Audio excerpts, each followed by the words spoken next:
हमारे वे शहीद किसान वहां पे हुए।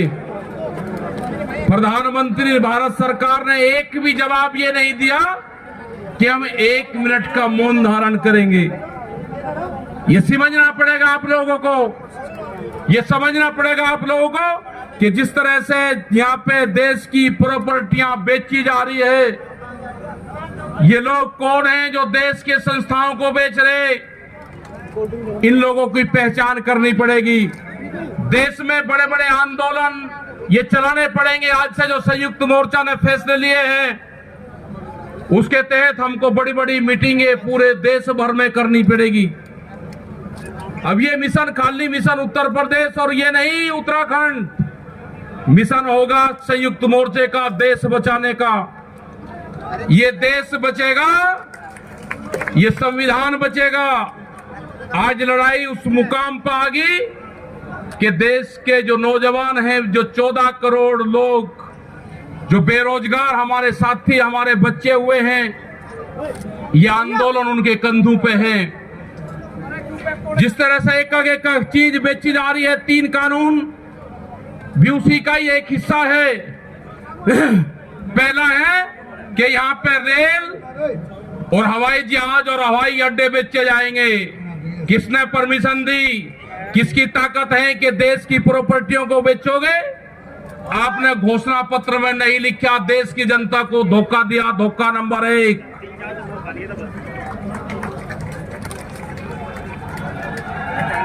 धोखा नंबर 2,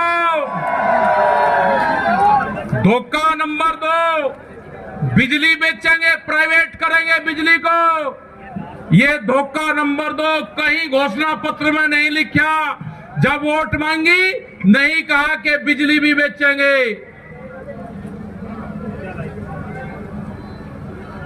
ये सड़क बेचेंगे, पूरी सड़कों पर टैक्स लगेगा और एनएच के आसपास 500 मीटर तक अपनी कोई चाय की दुकान और गुमटी भी नहीं लगा सकता। अगर किसी ने चाय का खोखा रखा तो वह जमीन उसकी गांव समाज में निहित होगी। ये सड़कों को बेचने का काम करेंगे। ये देख लेना क्या क्या चीज बिक्री है। ये सेल फॉर इंडिया का बोर्ड देश में लग चुका है।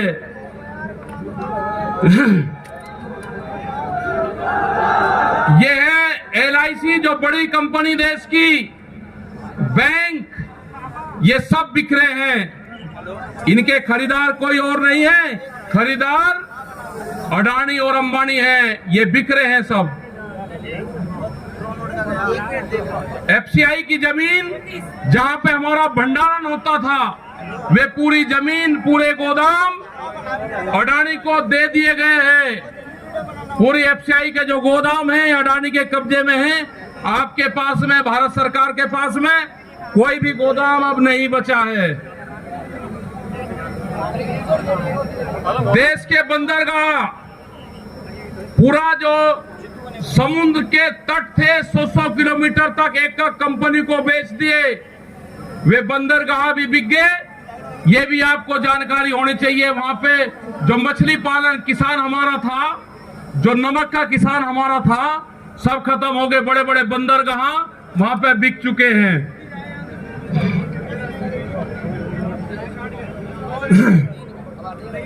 ये जल को बेच रहे हैं। जल का पूर्ण रूप से प्राइवेट कंपनियों को नदियां बेची जा रही है। जो नदियां, जो जल हमारी जीवन रेखा होती थी, उनको बेचने का काम पूरे देश में करा जा रहा है।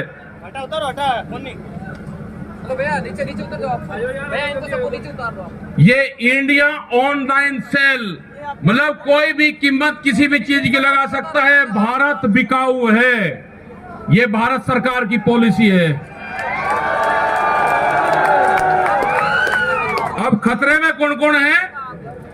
ONGC, BPCL, इस्पात, शिक्षा, प्राइवेट, जो चिकित्सा हो रही है, और देश के संविधान भी खतरे में है। जो बाबा भीमराव अंबेडकर का संविधान था, वो भीड़ में बता जा रहा है। हम उसको भी बता रहे हैं कि बाबा भीमराव अंबेडकर का संविधान भी खतरे में है, उसको भी बचाना है। और ये खेती किसानी जिससे ये आंदोलन शुरू हुआ, ये खेती और किसानी भी बिक्री के कगार पे है। हमारी समझ में जब आया, जब देश की खेती बिकने के कगार पाई, जब ही आंदोलन शुरू हुआ। उसके 3 कानून 9 महीने से किसान आंदोलन है वो करने को तैयार नहीं है। आज हालात ये है कि आपका 10 साल पुराना आगे के 10 साल पुराना ट्रैक्टर नहीं चलेगा, वो भी इसी में आता है। आपको बैंक में कर्जा आप दुगना ले लो, आपको बैंक दुगना कर्जा दे देगा। आपको बैंक कहेगा कि गोल्डन कार्ड बना दिया, आप कर्जा ले लो, फसलों के भाव नहीं आपको देंगे। हम जिस जमीन पर आए हैं, ये जमीन उत्तर प्रदेश की जमीन, और जहां पे मुजफ्फरनगर का जो क्षेत्र है, ये गन्ने की बेल्ट है पूरी। क्या इन लोगों ने ये नहीं कहा कि जब अगर हमारी सरकार आएगी तो हम 450 रुपए गन्ने का भाव देंगे? ये कोई भाव देने को तैयार नहीं है। यहां पे सरकारें पहले भी आई जिन्होंने 80 रुपया रेट बढ़ाया, दूसरे वाली सरकार आई 50 रुपए रेट बढ़ाया। क्या योगी सरकार उन दोनों से कमजोर है? 1 रुपया रेट नहीं बढ़ाया। हमारा 12,000 करोड़ रुपया से ज्यादा आज शुगर फैक्ट्रियों पे सरकारों पे बकाया है। अगर हम मांगते हैं तो कहते हैं जी ये राजनीति कर रहे हैं। अगर ये मुद्दे उठाने राजनीति है तो ये मुद्दे यहाँ के लोग उठाते रहेंगे। हमें बहुत तरह के एलिगेशन लगाए गए। हम 9 महीने से वहां पे हैं, आप लोगों के बीच से वहां पे गए, आप बहुत जिम्मेदारी के साथ में वहां पे छोड़ के आए। पूरा संयुक्त मोर्चा दिल्ली के चारों तरफ है। हम घर नहीं जाएंगे। मुजफ्फरनगर में भी आए तो सिर्फ संयुक्त मोर्चे की मीटिंग में इस मैदान में आए। इस मैदान से बाहर मुजफ्फरनगर की जमीन पे पैर नहीं रखेंगे भैया। यहाँ पे मुजफ्फरनगर की जमीन पे हम पैर नहीं रखेंगे। हम गाड़ी से यहाँ से वापसी जाएंगे। जब ये आंदोलन फतेह होगा, इस किसान और देश के जवान की जीत होगी, जब ही हम यहाँ पाएंगे। अत्याचार बहुत है। यहाँ पे पुलिस फोर्स के लोग भी होंगे। यहाँ पे पुलिस फोर्स के लोग हैं, उनकी सैलरी 25 और 30 हजार रुपए है। ड्यूटी में 24 घंटे देंगे। मास्टर जो प्राइमरी का टीचर है उससे आधी सैलरी उनकी होगी। वे आवाज नहीं उठा सकते, उनकी आवाज को दबाया जाता है। उनका जो क्वार्टर है वो 500-600 फीट में है। उनके क्वार्टर बड़े बड़े, उनकी सैलरी भी टीचर के बराबर उनकी सैलरी हो। वे ड्यूटी देते हैं 24 घंटे। जितने भी सरकारी कर्मचारी है उनकी पेंशन खत्म करोगे। एमपी एमएलए की पेंशन लोगे 2-2, 3-3। कर्मचारियों की पेंशन खत्म करोगे। आप देश में प्राइवेटाइजेशन करोगे तो रोजगार खत्म होंगे। हमारी समझ में एक बात नहीं आई, जो बड़ी बड़ी कंपनी 67,000 और 1 लाख करोड़ रुपया सरकार का लेकर भाग जाती है, उन्हीं को ही फिर बड़े बड़े संस्थाएं बेच रहे हैं। वो पैसा कहां जा रहा है? अगर पूरे हमारे संस्थाओं के रेलवे बिक्री है, रेल के 4.5 लाख कर्मचारी बेरोजगार होंगे। मैंने जो सफाई कर्मचारी है उनसे बातचीत करी, रेलवे के या किसी भी नगर पालिका के हो, 5 और 6 हजार रुपए में वे सफाई कर्मचारी वाल्मीकि समाज के लोग नौकरी करेंगे। यहाँ पे अगर ठेका पड़ता होगी तो रोजगार जाएंगे। अगर प्राइवेट कंपनी के हाथ में ये कंपनी आ जाएगी, जिस तरह से रेलवे गई, 4.5 लाख कर्मचारी बेरोजगार होंगे। जो रेहड़ी पटरी के लोग अपना रोजगार चलाते थे, वे 4.5 करोड़ लोग हैं, वे बेरोजगार होंगे। बड़ी बड़ी अमेज़न जैसी कंपनी आ रही है जो इस देश में व्यापार करेंगी, इस देश में मॉल खुलेंगे। वे हमारे मजदूर भाई कहां जाएंगे? ये उनकी भी लड़ाई है। ये लड़ाई जितनी भी संस्थाएं बिक्री है उसकी लड़ाई है। और आपने आज्ञा की और हम बात बता देना चाहते हैं, 3 काले कानून से ये लड़ाई शुरू हुई। एमएसपी पे गारंटी कानून से हमने एक ही जिले का एक डाटा भारत सरकार को दिया, यहाँ उत्तर प्रदेश के अधिकारियों को दिया, यहाँ के मुख्यमंत्री को दिया।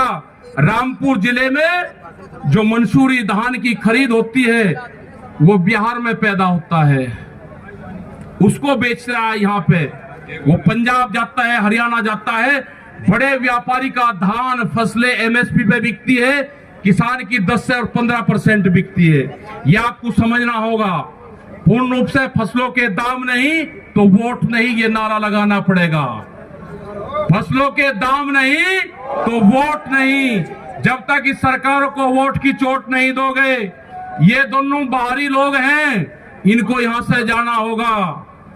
अमित शाह, मोदी और योगी ये चुनाव जीत का है, ये उत्तराखंड से चुनाव जीत के प्रधानमंत्री बने, कोई ऐतराज नहीं। उत्तर प्रदेश की जमीन से जीत के गुजरात में गुंडागर्दी के दम पे आना हो, वहां पे पुलिस स्टेट है, वहां पे जीत के देश का प्रधानमंत्री बने, कोई ऐतराज नहीं है। लेकिन उत्तर प्रदेश की जमीन पे ये दंगा करवाने वाले लोग हैं, इनको यहाँ पे बर्दाश्त यहाँ की जनता नहीं करेगी। ये मिशन जो संयुक्त मोर्चे का है, ये तय हो चुका है। और हम वो 28 तारीख की याद आप सबको याद होगी, वो 28 तारीख की याद भी याद कर लेना। वहां पे ना मुसलमान बचना था और ना सरदार भाई बचना था और ना देश का किसानी झंडा बचना था। उस रात को देश में आंदोलन का कत्लेआम होता, उसके बाद में देश में कोई आंदोलन नहीं हो सकता था। वे 148 लोग वहां पे थे और 8000 की पुलिस और गुंडे के तत्व पे वहां पे कब्जा करने की नियत थी। लेकिन वे बहादुर लोग वहां पे थे, जो 20 मिनट के बाद ही जो वहां से घोषणा हुई, वे 20 मिनट बहुत महत्वपूर्ण थे। जब देश की जनता साथ में खड़े हुई, जब हमने जल मांगा तो कंडेला खाप, हरियाणा पूरा हरियाणा खाप सड़कों के ऊपर था, पूरा उत्तर प्रदेश सड़कों के ऊपर था। ये इस तरह का तोड़ने का काम करेंगे, हम जोड़ने का काम करेंगे। ये सरकारें आपसे फिर वादा लेकर जाते हैं कि वहां पे अगर हमारी कब्रगाह वहां पे बढ़ेगी, हम मोर्चा नहीं छोड़ देंगे। अगर हमारे को शहीद होना पड़ेगा तो हम मोर्चे पर होएंगे, या तो जीत का आएंगे, बगैर जीतने नहीं आएंगे वापसी। ये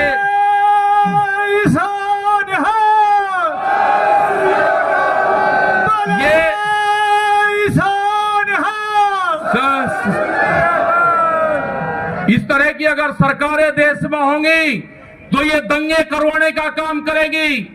पहले भी नारे लगते थे जब टिकैत साहब थे, अल्लाहू अकबर,